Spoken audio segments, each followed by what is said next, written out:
નમસ્કાર વિદ્યાર્થી મિત્રો, ધોરણ 12ના BA સબ્જેક્ટના પ્રકરણ 9 નાણાકીય બજારમાં આપણે આગળ વધીએ.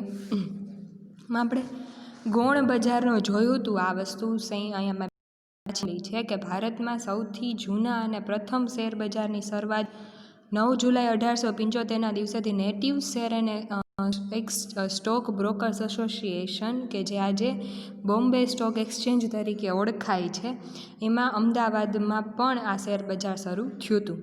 બરાબર, આ વસ્તુ આપણે 1894માં અમદાવાદમાં પણ આ શેર બજાર શરૂ થયું હતું. આટલી વસ્તુ અને છે શું તો કે શેર બજાર એટલે કે ઔદ્યોગિક અને નાણાકીય જામીનગીરીઓ જેવી કે શેર ડિબેન્ચર, સરકારી જામીનગીરીઓ, મ્યુનિસિપલ જામીનગીરીઓ ખરીદવા વેચવા માટેનું એક સ્થળ છે કે જે આની માટેની ખરીદ વેચાણની વ્યવસ્થાને પૂરી પાડે છે.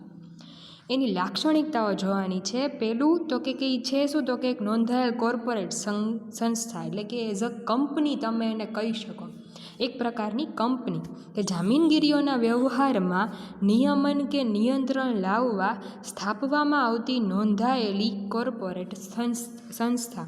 કોર્પોરેટ એવી કોઈ ઇન્સ્ટિટ્યૂટ છે કે જે એક જામીનગીરીઓ જે છે બધી કંપનીઓની, એના નિયમન અને નિયંત્રણ માટે સ્થાપવામાં આવે છે. નિયમન નિયંત્રણ એટલે એની અંદર ખરીદ વેચાણ કરવું, એના ભાવ વધારા ઘટાડા કરવા, એના ઉપરની જેટલી પ્રોસિજર છે એ બધાના નિયમન અને નિયંત્રણ માટે સ્થાપવામાં આવતી એક સંસ્થા છે.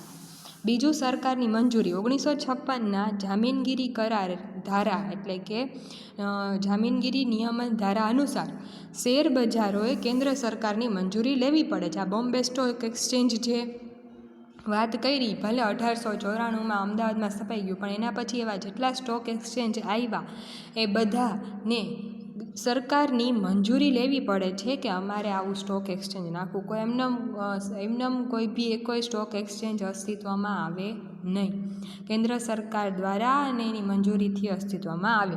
ત્રીજું, સંગઠિત બજાર છે. હયાત કે વર્તમાન નોંધાયેલી જામીનગીરીઓ. હયાત કે વર્તમાન એટલે કે જે ઓલરેડી બહાર પડી ગઈ છે એવી જામીનગીરીઓના સોદા માટેનું સંગઠિત બજાર છે. કે કોઈ ગમે કોઈ ઘરઘરાવ ચાલતું બજાર નથી. કોઈ એક એવી સંસ્થા છે, કોઈ એવી કોર્પોરેટ સંસ્થા છે કે જે સંગઠિત ધોરણે કામ કરે છે. ચોથું, સભ્યપદ. શેર બજારમાં સોદા કરવા માટે શેર બજારનું સભ્યપદ હોવું જરૂરી છે. શેર બજાર સાથે નોંધાયેલા સભ્યો એટલે કે શેર દલાલ જ શેર બજારમાં સોદા કરી શકે છે. હવે આપણે શેર વેચવા કરવા હોય ને તો આપણે દલાલ પાસેથી લેવા કરવા પડે, બરાબર, કે દલાલને કહેવું પડે, જોઈએ છે ને, દલાલ પાસેથી વેચવા પડે ને દલાલને દેવા પડે. એ જે દલાલો હોય ને એ શેર બજારના સભ્યો કહેવાય અને એ જ આવી પ્રકારના સોદાઓ કરી શકે. એટલે એનું સભ્યપદ. પછી જામીનગીરીઓનું બજાર અને જામીનગીરીઓની નોંધણી. આ બે સાથે યાદ રાખવાનું. શેર બજાર એ જામીનગીરીઓના ખરીદ વેચાણ માટેનું માન્ય સંગઠિત બજાર છે. જે આગળ શબ્દ આવ્યો સંગઠિત બજાર, અહીંયા જામીનગીરીઓનું બજાર, બરાબર, એ જ વસ્તુ છે કે જામીનગીરીઓ એટલે કે શેર ડિબેન્ચર એ બધી જામીનગીરીઓ છે, એના ખરીદ વેચાણ માટેનું માન્ય સંગઠિત બજાર છે. અને જામીનગીરીઓની નોંધણી જે શેર બજારમાં થઈ હોય તેવી જામીનગીરીઓના સોદા શેર બજારમાં થાય છે. જે જામીનગીરીઓની નોંધણી શેર બજારમાં થઈ હોય, ધારો કે જે તે કંપનીના શેર છે, XYZ કંપનીના શેર છે, એ શેર જે તે સ્ટોક એક્સચેન્જમાં નોંધાયેલા હોવા જોઈએ, તો એ નોંધાયેલા શેરની શેર બજારમાંથી ખરીદ વેચાણ થઈ શકે, અદલા બદલી થઈ શકે. એટલે જામીનગીરીઓની નોંધણી પણ એ શેર બજારમાં થવી જોઈએ, તો ત્યાંથી સોદા થશે. સાતમું, સંચાલન. શેર બજારનો વહીવટ અને સંચાલન સંચાલક મંડળ દ્વારા થાય છે. જે તે શેર બજારના કોઈ ચોક્કસ ડિરેક્ટર હોય એના દ્વારા શેર બજારનું નિયંત્રણ, વહીવટ અને સંચાલન થતું હોય. સભ્યો પર કડક અંકુશ. સંચાલક મંડળને પ્રાપ્ત થયેલી શિસ્ત પાલનની સત્તા. શિસ્ત પાલનની સત્તા એટલે કે એમનેમ આડેધડ નિયંત્રણ નથી રાખવાનું કે આડેધડ કોઈ પણ વ્યવહાર નથી કરવાના, બરાબર. જે સ્ટોક એક્સચેન્જ છે તો શેરના ભાવ વધે ઘટે, નહીંતર આડેધડ થાય તો સાવ શેરના ભાવ ઘટી જાય, એવી કોઈ પણ ખોટી પરિસ્થિતિનું સર્જન ન થાય એ માટેની શિસ્ત પાલનની સત્તા આપેલી હશે, બરાબર. જે સંચાલક મંડળો પાસે એ સંચાલક મંડળ આવી જે સભ્યો પાસેથી શિસ્ત પાલનની સત્તા મળેલી છે સભ્યો પાસે એ શિસ્ત પાલનની સત્તા મળેલી છે એનું કડક અંકુશનું પાલન કરાવે છે. એટલે કે જે આ શેર દલાલો છે એની પાસે શિસ્તની પાલનની ચોક્કસ પ્રકારની વ્યવસ્થા હોય કે એના ઉપર અમુક પ્રકારના નિયંત્રણો લાદેલા હોય કે અને ધારો કે કોઈ શેર દલાલ છે તો એ સભ્ય તરીકે નોંધાયેલો હોય તો એને અમુક ચોક્કસ પ્રકારના વ્યવહાર કરવાની છૂટ હોય, બરાબર. કોઈ શેરનો દલાલ હોય, કોઈ ડિબેન્ચરનો દલાલ હોય, અથવા તો એ જે તે વ્યક્તિ જે છે એને કંઈ અઢળક બધા એની જ પાસે આવે એવું ન હોય. એટલે અમુક પ્રકારના જે તે નિયંત્રણો રાખવા પડતા હોય, બધા નિયંત્રણો કે બધા અંકુશ સભ્યો પર હોય છે. કોના દ્વારા? સંચાલક મંડળ દ્વારા. 9મું વ્યવસ્થાકીય માળખું છે, એક જાહેર કંપની સ્વરૂપનું, જેમ આપણે વાત કરીએ. અને 10મું શેર બજારનું નિયમન કોના દ્વારા થશે? સેબી તથા જામીનગીરી કરારધારો એટલે કે સિક્યુરિટી કોન્ટ્રાક્ટ એક્ટ એટલે કે સિક્યુરિટી રેગ્યુલેશન એક્ટ, જેને તમે કહી શકો જામીનગીરી નિયમન ધારો. એવો એક ચોક્કસ પ્રકારનો કાયદો આવ્યો છે અસ્તિત્વમાં, સિક્યુરિટી રેગ્યુલેશન એક્ટ, જે સેબી છે, security and exchange board of India, બરાબર. એના અંતર્ગત આ જે ધારો અસ્તિત્વમાં આવ્યો છે એ બેયના અંતર્ગત રહીને જે તે શેર બજારનું નિયમન થશે. એટલે આટલી એની લાક્ષણિકતાઓ છે. નોંધાયેલી કોર્પોરેટ સંસ્થા, સરકારની મંજૂરી લેવી પડે, સંગઠિત બજાર છે, સભ્યપદ મળે એ વાત કરી, જામીનગીરીઓનું બજાર, જામીનગીરીઓની નોંધણી, સંચાલન, સભ્યો પર કડક અંકુશ, વ્યવસ્થાકીય માળખું, શેર બજારનું નિયમન. કાર્યો જોઈએ કે શેર બજારના કાર્યો કેવા હોય તો પેલું તરલતા. જામીનગીરીઓના ખરીદ વેચાણ માટે શેર બજાર સતત બજાર પૂરું પાડે છે, બરાબર. એને એક ચોક્કસ પ્રકારનું માર્કેટ છે કે જ્યાં જામીનગીરીઓનું ખરીદ વેચાણ આસાનીથી થતું હોય. રોકાણકારો ઈચ્છે ત્યારે જામીનગીરીઓ ખરીદી શકે છે અને વેચી શકે છે. શેર બજાર તૈયાર બજાર પૂરું પાડતું હોવાથી આ શક્ય બને છે. જામીનગીરીઓને તરલતાનો ગુણ આપવો એ શેર બજારનું મહત્ત્વનું કાર્ય છે. રોકાણકારો ઈચ્છે ત્યારે જામીનગીરીઓ ખરીદી શકે છે અને વેચી શકે છે. આ જે વસ્તુ છે, આ જે શબ્દ જે આપણે બોલ્યા એ જ શું બતાવે છે કે જે તે જામીનગીરીમાં તરલતા છે. આજે મારે શેર નથી જોતા તો હું વેચી નાખું, મને તરત રોકડ મળી જશે. તો એ જે તે જામીનગીરીમાં એમાં તરલતા રહેલી છે એમ કહી શકાય. વધીને 1 દિવસ થાય, બરાબર. શેર બજાર તૈયાર બજાર પૂરું પાડતું હોવાથી મારે એ શેર બજારમાં દલાલને કહી દેવાનું કે મારે વેચવા છે, એટલે એક તૈયાર બજાર મને મળે છે. આ એટલા માટે આ વસ્તુ શક્ય બને છે. અને જામીનગીરી તરલતા આપવી એ જ એ શેર બજારનો મહત્ત્વનો ગુણ છે, મહત્ત્વનું કાર્ય છે. બીજું, જામીનગીરીઓનું મૂલ્યાંકન. જામીનગીરીઓની માંગ અને પુરવઠાને આધારે જામીનગીરીઓનું મૂલ્યાંકન શક્ય બને છે. જેવી માંગ અને સામે પુરવઠો કેટલો છે, બરાબર. આ માંગ અને પુરવઠાના નિયમો પર કે માંગ વધારે હશે તો એની કિંમત વધશે, માંગ ઓછી હશે કિંમત ઘટશે, પુરવઠો વધારે હશે કિંમત ઘટશે, પુરવઠો ઓછો હશે તો કિંમત વધશે. માંગ અને પુરવઠાને આધારે જામીનગીરીઓનું મૂલ્યાંકન શક્ય બને છે, બરાબર. જામીનગીરીનું મૂલ્યાંકન, જેવી માંગ છે સામે તો એની કિંમત શેરની વધવા મળશે, એના પોઈન્ટ વધશે તો સામે શેરની કિંમત વધશે.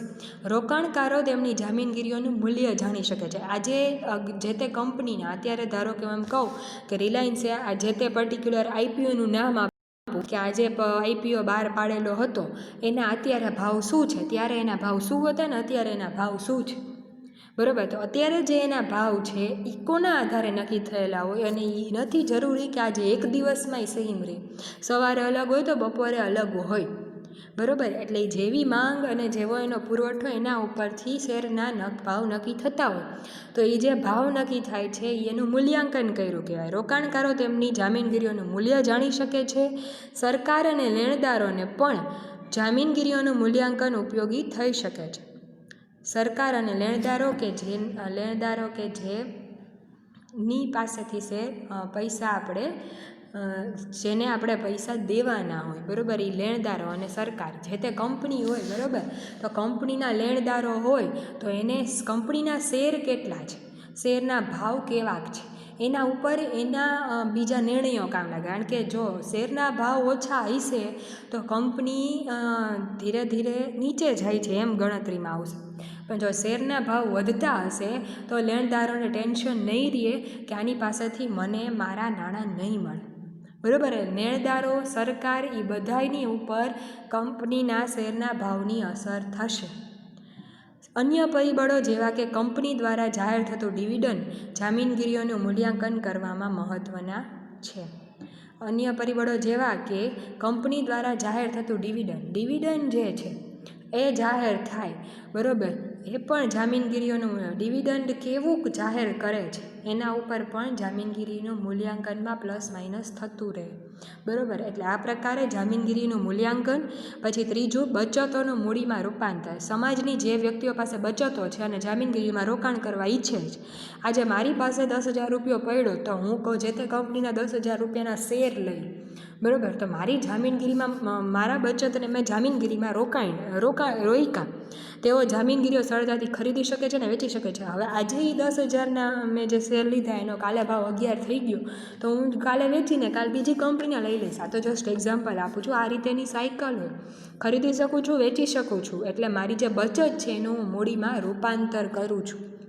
ચોથું, મૂડી સર્જનમાં મધ્યસ્થી. શેર બજાર પોતે કોઈ મૂડીનું સર્જન નથી કરતું, પરંતુ જામીનગીરીઓના ખરીદ વેચાણ માટે મંચ પૂરું પાડે છે. આજે મારે લેવા છે, સામેવાળી વ્યક્તિને વેચવા છે, તો બે વચ્ચેનું મધ્યસ્થી બનશે શેર બજાર, એના દલાલો. તો આજે મારે લેવા છે અને વેચવા છે તો એનું એક મને મંચ પૂરું પાડે છે, બરાબર. નહીંતર હું કોને ગોતતી ફરું કે મારે વેચવા છે, લઈ જાઉં કે તમારે ખરીદવા છે. મૂડી સર્જનમાં મધ્યસ્થી તરીકેની ભૂમિકા ભજવે છે. આજે મારે લેવા છે, મારે મારી મૂડીનું સર્જન કરવું છે, તો જે તે વ્યક્તિ પાસેથી હું લઈશ તો એને વેચ્યા તો મેં ખરીદ્યા, બરાબર. એટલે મૂડી સર્જનમાં એક મધ્યસ્થી તરીકેની ભૂમિકા ભજવે છે. પાંચમું, સોદામાં સલામતી. શેર બજારમાં સોદાઓ નિયમ અનુસાર થાય છે. શેર બજારમાં કામ કરતા દલાલો સેબીના નિયંત્રણ નીચે તેમની ભૂમિકા નિભાવે છે. સેબીનું નિયંત્રણ જે તે શેર દલાલ ઉપર હોવાનું, એના વિરુદ્ધમાં જઈને કોઈ દલાલ કોઈ પ્રકારના સોદાઓ નહીં કરી શકે. આથી સોદાઓ સલામત રીતે થાય છે. એટલા માટે રોકાણકારોને પણ સલામતીનો અનુભવ થશે કે ના, મારા જે રોકાયેલા વસ્તુ છે, રોકાયેલા પૈસા છે એ કોઈ ખોટી જગ્યાએ ન જતા, કારણ કે સેબીનું નિયંત્રણ છે, બરાબર. સોદાઓ શેર બજારના ધારાધોરણો અને નિયમ અનુસાર થતા હોવાથી શેર બજારમાં રોકાણકારોને સોદાની સલામતી રહે છે, બરાબર. જેમ કીધું એમ હું રોકું છું, મને ખબર છે આજે તે શેર બજારમાં સોદા જે થાય છે એ સેબીના નિયંત્રણમાં થાય છે. એટલે અહીંયા મારા પૈસા સાવ ડૂબી જશે કે એવું કંઈ પણ કે મીન્સ કે હું ખોટી જગ્યાએ રોકું છું એવું નહીં થાય. જે તે માન્ય શેર બજારમાં રોકું છું એટલે માન્ય કંપનીઓ એની અંદર હશે, બરાબર. કોઈ ફ્રોડ હોવાના ચાન્સીસ ત્યાં નહીં થાય. છઠ્ઠું, મૂડી બજારનો વિકાસ. શેર બજારને કારણે પ્રજાની બચતોને ઔદ્યોગિક પ્રવાહ તરફ વાળી શકાય છે. કંપની સ્વરૂપના ઉદ્યોગોને લાંબા ગાળાની મૂડી મળી રહે છે. જનતાની બચતોને કંપનીની જામીનગીરીઓમાં રોકવા માટે પ્રોત્સાહિત કરે છે. આથી મૂડી બજારના વિકાસ સાથે દેશનો આર્થિક વિકાસ પણ શક્ય બને છે. આ વસ્તુ આપણે સમજીએ કે મૂડી બજારનો વિકાસ એટલે શું, તો કે મૂડી બજારમાં જે શેર છે એ કોના છે, જે તે કંપનીએ જે તે ટાઈમે બહાર પાડેલા શેર છે. તો એનાથી શું થયું કે મારી જે બચત છે એ જે તે કંપનીને મળી છે, બરાબર. આજે જે તે કંપનીના શેરના ભાવમાં વધારો થાય તો એ શેરના ભાવમાં વધારો થાય તો એનો ફાયદો કોને મળશે? મને તો મળશે, સામે કંપનીને મળવાનો જ. તો એ કંપનીના ભાવ વધે છે, કંપનીની મૂડી વધે છે એમ તમે કહી શકો, બરાબર. તો ઔદ્યોગિક લેવલે ઉદ્યોગો જે છે એની તરફ મારા નાણાંનો પ્રવાહ જાય છે, મારી બચતોનો પ્રવાહ ઉદ્યોગો તરફ જઈ રહ્યો છે એમ હું કહી શકું. બીજું તો કે આનાથી કંપની જે છે એને લાંબા ગાળાની મૂડી મળે છે. તો આપણે વાત થઈ હતી કે શેર બહાર પાડવાથી કંપનીને લાંબા ગાળાની મૂડી મળે છે અને જનતાની બચતોને જામીનગીરીઓમાં રોકવા માટે પ્રોત્સાહિત કરે છે. જેમ આપણે જનતા જે છે જો જે તે કંપનીના શેરમાં ભાવ વધારે જ વધતા જ જતા હશે તો જનતા જે તે કંપનીના શેર ખરીદવા માટે વધારે પ્રોત્સાહિત થશે. આથી મૂડી બજારનો વિકાસ થશે તો સાથે સાથે ઉદ્યોગોનો વિકાસ થશે, અને ઉદ્યોગોનો વિકાસ થશે એટલે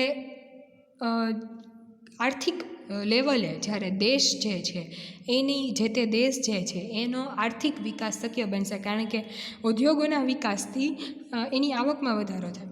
એની આવકની સાથે દેશની આવકમાં વધારો થશે અને દેશની આવકની સાથે દેશના આર્થિક વિકાસમાં વધારો થશે. 7મું, પ્રવૃત્તિઓ કરવા માટેની સગવડ. શેરબજાર તેના સભ્યોને તેમની પ્રવૃત્તિઓ કરવા માટે સવલતો પૂરી પાડે છે, જેથી શેરબજારના સભ્યો રોકાણકારોના હિતનું રક્ષણ કરી શકે. કોઈ એવી પ્રવૃત્તિ કરવી પડતી હોય કે જે, ધારો કે કોઈ એવા પર્ટિક્યુલર મીટિંગ રાખવી પડતી હોય કે કોઈ એવા પર્ટિક્યુલર દિવસે રજા રાખવી પડતી હોય કે તેથી બધી વસ્તુઓનું સંચાલન થઈ શકે એક દિવસમાં, બરાબર. બાકી તો રેગ્યુલર શેરબજાર કન્ટિન્યુઅસલી ચાલુ જ હોય.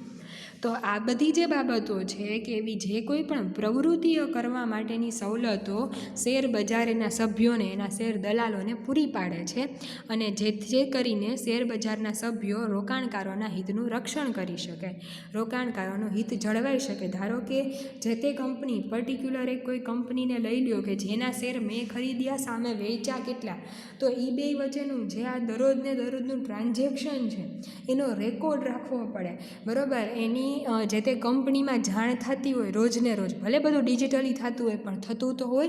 તો આ બધી પ્રવૃત્તિઓ કરવા માટે શેર દલાલોને, એટલે મીન્સ કે શેરબજારના સભ્યોને સવલતો પૂરી પાડવામાં આવે છે. સટ્ટા માટે જરૂરી સવલત. તંદુરસ્ત સટ્ટો શેરબજારને જીવંત રાખે છે. તંદુરસ્ત સટ્ટો એટલે શું? આજે કોઈ કંપનીના શેર મારી પાસે છે, ચલો એના 10 રૂપિયા વધ્યા તો હું એને વેચી દઈશ, કારણ કે મને એમાંથી મળશે 10 રૂપિયા વધારે, બરાબર. એટલે કોઈ અને સામેવાળો વ્યક્તિ એને ખરીદવા તૈયાર થશે. આજે પાછી બીજી કંપનીના શેર મારી પાસે છે, એ ફરીથી હું એને વેચું છું. તો આ શું છે કે હું જે પૈસા, આ તંદુરસ્ત સટ્ટો થયો. ઓલા આપણને ખબર હોય કે સટ્ટામાં પૈસા જતા રહ્યા બધાય, બરાબર. એવું ક્યારે થાય? જ્યારે એવી કંપની કે જેના નાણાં વધતા ન હોય, બરાબર, અથવા કોઈ એવી કોઈ બાબત બની, કોઈ એવી પ્રવૃત્તિ થઈ કંપનીમાંથી, અથવા તો કોઈ ખોટું એવું બતાવ્યું કે આ કંપનીના શેરના ભાવ વધે છે અને હું એમાં પૈસા મારા બધાય રોકી આવું અને છેલ્લા અઠવાડિયાની અંદર જ એ કંપનીના શેરના ભાવ સાવ જતા રહ્યા, સાવ નીચે આવી ગયા, સાવ ડાઉન થઈ ગયા, બરાબર. તો આવું થશે ત્યારે મારું નુકસાન થશે. હવે 100 રૂપિયાનો મેં ખરીદ્યું હોય ને સીધા એના 50 રૂપિયા આવીને અટકી જાય, તો એવા મેં 10 લાખ રૂપિયા બગાડ્યા હોય તો સીધા 5 લાખે આવીને મારા 5 લાખનું જે નુકસાન થયું એ ક્યારે થયું? જ્યારે મેં જોયા વગર પૈસા રોક્યા, મેં જોયા વગર ખાલી લાલચમાં આવીને પૈસા રોક્યા છે, બરાબર. આ જે સટ્ટો છે એ ખરાબ છે, પણ હકીકતમાં આ જે શેરબજારમાં જે સટ્ટો થઈ જાય છે એને તંદુરસ્ત સટ્ટો તમે રાખો. મીન્સ કે જે કંપની છે એ પ્રકારે ત્યાં રોકાણ થવું જોઈએ, જેવી કંપની છે ત્યાં રોકાણ થાય, એની પોઈન્ટ્સ કેવા વધે છે, ઘટે છે, એ બધું આપણે શેર દલાલ અથવા તો આપણે પોતે એ બધું જોઈ કરીને એ કરવાનું, બરાબર. રેગ્યુલર એ ઉપર જ ચડતા હોય તો તમે એમાં રોકો તો એ વ્યાજબી કહેવાય. હવે એમાં ઘટતા હોય, પ્લસ માઇનસ થતું રહેતું હોય કે સાવ નીચે જ જતા હોય એના શેરને, એમાં તમે રોકો તો તમારા પૈસા ડૂબવાને. એટલે આજે તંદુરસ્ત સટ્ટો કે જેમાં કોઈ ખોટું નથી થતું કે કોઈ પક્ષ એને લાલચથી એમાં નથી રોકાયેલો, જસ્ટ ખાલી તમારી મૂડીના વધારા માટે જ તમે એક પ્રકારનો તંદુરસ્ત સટ્ટો રમો છો, તો આ જે છે એ શેરબજારને જીવંત રાખે છે. એટલા માટે કે જો હું એ પ્રકારે તંદુરસ્ત સટ્ટામાં આવીશ, એટલે કે હું શેરનું ખરીદ વેચાણ કરીશ તો શેરબજાર ચાલશે. એટલે આ રીતે શેરબજાર જીવંત રહે છે. સટ્ટાના સોદા માટે કાયદાકીય માળખામાં રહીને જરૂરી સવલતો શેરબજાર પૂરી પાડે છે. કાયદાકીય માળખામાં રહીને, બરાબર, એની જે તે નિયમો લાગુ પડતા હોય એમાં રહીને આ વસ્તુ, એની સવલતો શેરબજારમાં પૂરી પાડવામાં આવે છે. 9મું, માહિતી પૂરી પાડનાર વિવિધ પક્ષકારોને ઉપયોગી થઈ પડે તે પ્રકારની માહિતી શેરબજાર પૂરી પાડે છે. દાખલા તરીકે જામીનગીરીની કિંમતમાં થતા ફેરફાર, જામીનગીરીઓના ખરીદ વેચાણનો પ્રવાહ વગેરે માહિતી રોકાણકારો જે હોય, મીન્સ કે જે જનતા છે કે જે પૈસા રોકે છે, તો એને જે કેટલી કિંમતમાં ફેરફાર થાય છે એ, પછી ખરીદ વેચાણનો પ્રવાહ કેવો છે, પ્લસ માઇનસ પોઈન્ટ એના દરરોજના કેટલા થાય છે, એ બધી બાબતો કોને કોને કેવી પડશે? રોકાણકારોને કેવી પડશે, કંપનીઓને કેવી પડશે, જે તે કંપનીના શેર છે કે ડિબેન્ચર હોય, સરકારને, સેબીને આ બધી બાબતોને ઉપયોગી થઈ પડે છે. આ બધી માહિતી સરકારને આર્થિક નીતિ, નાણાકીય નીતિ ઘડવામાં ઉપયોગી થઈ શકે છે. નાણાકીય નીતિ કે જે ટેક્સના ને એ બધા નિયમો નક્કી કરવાના હોય, જેવી કંપની હશે એવા એના શેરના ભાવના ચઢ ઉતાર તમને જોવા મળશે, એના ખરીદ વેચાણનો પ્રવાહ જોવા મળશે.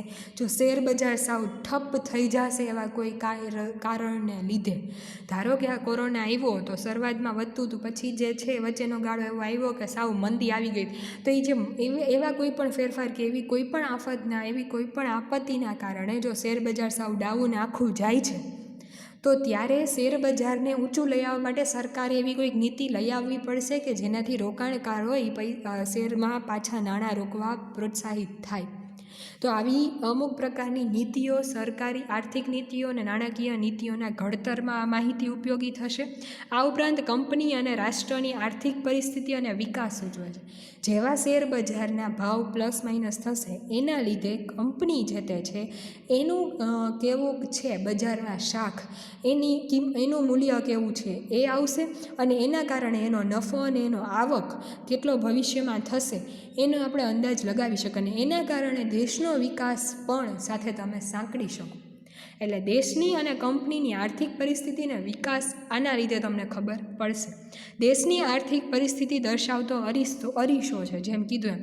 આથી શેર બજારને દેશની આર્થિક પરિસ્થિતિ દર્શાવતી પારાશીશી પણ કહેવાય છે. જે દેશનું શેર બજાર ખૂબ જ વ્યવસ્થિત ઢબે ચાલતું હોય અને એના ભાવ કે એના પોઈન્ટ્સ કન્ટિન્યુઅસલી વધતા હોય, તો એ દેશનો વિકાસ થઈ રહ્યો છે તમે એમ કહી શકો. એનું રીઝન મેં કીધું એમ કે એના કારણે કંપનીના કે જે તે ઉદ્યોગો છે એના શેરના ભાવમાં ને એમાં વધારો થતો હશે, એની સાથે સાથે એના નફા, એની આવકમાં ફેર પડશે, અને એની સાથે સાથે દેશની આવકમાં ફેર પડશે, દેશના વિકાસમાં એ અસર કરશે સીધું. 10મું, જામીનગીરીઓની નોંધણી. કંપની તેની જામીનગીરીઓના સોદા શેર બજારમાં થાય તેમ ઈચ્છતી હોય તો જ કંપની તેની જામીનગીરીઓની નોંધણી શેર બજારમાં કરાવે છે. રોકાણકારોને નોંધાયેલી જામીનગીરીઓમાં વધુ વિશ્વાસ હોય છે. નોંધાયેલી જામીનગીરી હશે તો હું એમાં રોકાણ કરવા માટે વધારે પ્રેરાઈશ. હવે એવી કોઈ કંપની હશે કે જેની મને કોઈ ખબર જ નથી, નોંધાયેલી જામીનગીરી નથી, તો મને બીક રહેવાની છે કે અહીંયા મારા પૈસા ડૂબશે તો. એટલે નોંધાયેલી જામીનગીરીઓ હશે એમાં મારો વધારે વિશ્વાસ હશે, એટલા માટે શેરબજારનું કાર્ય એ પણ છે કે જામીનગીરીઓની નોંધણી, કંપનીના જામીનગીરીઓની નોંધણી થાય. રોકાણકારોને માર્ગદર્શન. નોંધાયેલી કંપનીઓની માહિતી શેર બજાર એકત્રિત કરી જાહેર કરે છે, બરાબર. આ માહિતીના આધારે રોકાણકારો નિર્ણય કરી શકે છે અને કઈ કંપનીની જામીનગીરીઓમાં રોકાણ પાછું ખેંચવા જેવું છે અને કઈ કંપનીની જામીનગીરીઓમાં રોકાણ કરવા જેવું છે. શેર બજારમાં જે શેરનું લેવડ દેવડ થાય છે એમાં કઈ કંપની એવી છે કે જે નોંધાયેલી છે, નોંધાયેલી નથી, પ્લસ માઇનસ શેરના ભાવ કેવા પ્લસ માઇનસ રહી છે, આ બધી વસ્તુ જાહેર જનતા જોઈ અને વિચારી શકશે કે એને ક્યાં પૈસા રોકવા જોઈએ ને ક્યાંથી પાછા ખેંચવા જોઈએ. તો આ બધી વસ્તુમાં રોકાણકારોને માર્ગદર્શન પણ શેર બજાર દ્વારા આ રીતે પૂરું પાડવામાં આવે છે. હજી એક વખત જોઈ લે. કાર્યોમાં તરલતા એ જાળવવાનું કાર્ય, જામીનગીરીઓનું મૂલ્યાંકન કરવાનું કાર્ય, બચતોનું મૂડીમાં રૂપાંતર કરવાનું. મૂડી સર્જનમાં એક મધ્યસ્થી તરીકેની ભૂમિકા ભજવે છે. સોદામાં સલામતી બને કારણ કે સેબીના નિયંત્રણમાં કામ થાય છે, એટલા માટે મૂડી બજારનો વિકાસ શક્ય બને છે. પ્રવૃત્તિઓ કરવા માટેની સગવડ અને સટ્ટા માટેની જરૂરી સવલત પૂરી પાડે છે. માહિતી પૂરી પાડે છે, જામીનગીરીઓની નોંધણી થાય અને રોકાણકારોને માર્ગદર્શન મળે. આટલી વસ્તુ આપણે આજે જોઈ. એક વખત રિફર કરી લેજો, ના સમજાય યાદ એમાં લખીને આપી દેજો. Thank you.